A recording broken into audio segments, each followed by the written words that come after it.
मोठ्या नॅचरोपॅथी तज्ज्ञांच्या एका मी मोठ्या भाषणाला गेलो होतो. त्याची फी होती 500 रुपये.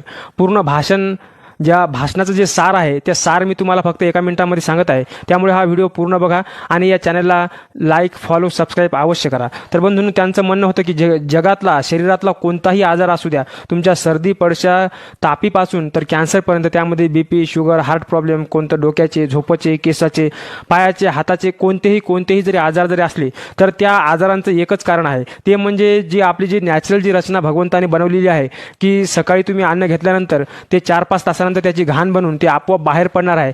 ते जर पडत नसेल, म्हणजे तो पुढे सरकणारा जो मळ आहे तो जर सरकत जर नसेल, तो जर एकाच जागी जर स्टॉप जर राहत असेल तर 100% कोणता ना कोणता आजार होईल. तर तो मळ कोणत्या प्रकारचा आहे, तुम्ही खाता अन्न कोणत्या प्रकारचं, आणि ते शरीरामध्ये स्टोअर होऊन ते सडतं कसं, आणि त्यापासून कोणत्या प्रकारचे घातक ज्यूसेस म्हणतात, त्यापासून विविध प्रकारचे आजार बनत असतात. जर तुम्ही अतिशय केमिकलयुक्त जर वगैरे अन्न जर खात असाल तर तुम्हाला कॅन्सर होईल. जर साधेसुधे बॅक्टेरिया जर तुमच्या शरीरात गेले असतील, जर त्यांच्याशी तुमच्या शरीर जर फाईट जर करू शकलं नाही तर ते तुमच्या शेंबडाच्या रूपाने म्हणजे सर्दी होईल. जर खूपच जर आणखी बॅक्टेरिया वाढले असतील, जर ते मरतच नसतील तर तुमचं शरीर गरम होईल आणि त्या बॅक्टेरियांना मारून टाकल. आणि ते कसंच जर निघत नसेल, तीच घाण जर तुमच्या रक्तामध्ये गेली असेल तर तुमचा BP वाढेल, तुम्हाला हार्टचा प्रॉब्लेम होईल.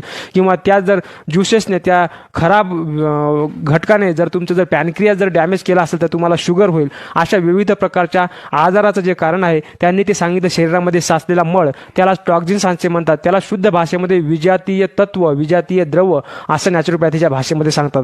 हे 500 रुपयाचं आणि 3 घंटे ऐकल्याचं नॉलेज मी तुम्हाला फक्त 1 मिनिटामध्ये दिले आहे.